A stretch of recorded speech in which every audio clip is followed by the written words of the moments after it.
Thank you very much to enroll to this course. If you are looking for help, please contact me using the Learning portal. Let's start.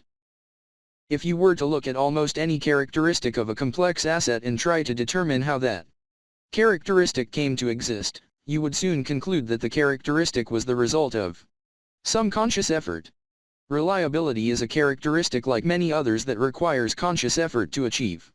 Unlike many other characteristics, reliability is a characteristic that many individuals tend to take for granted. For example, while designing an asset, reliability will be considered in the design.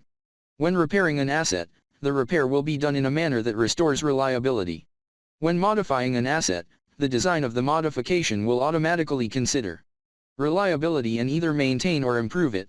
While in some situations reliability may be viewed as a critical part of the conscious effort involved in the design process, many other situations exist where individuals responsible for the design are not aware of the techniques or controls needed to properly address reliability.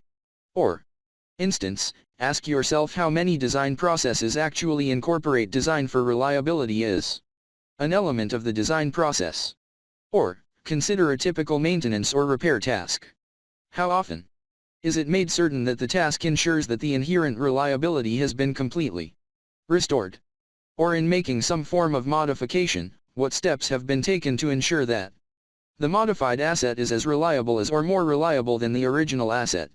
If the reliability of the current asset has never been determined, it is impossible to say with absolute certainty if a modified configuration will be equal or greater. Occasionally, some rules of thumb like the practice of replacing unspared equipment with redundant equipment might allow one to assume that reliability will be improved. On the other hand, if one highly reliability item of equipment is replaced with two marginal equipment items, the change to a redundant arrangement may not result in an improvement. These examples tend to focus on only 3 key points in time during the entire life cycle of an asset. In fact, specific activities are needed during each and every phase during the life of an asset to ensure that inherent reliability is maintained and that the full inherent reliability is being harvested from that asset. It is possible to create an unreliable asset. That asset will deliver poor reliability for its entire life cycle.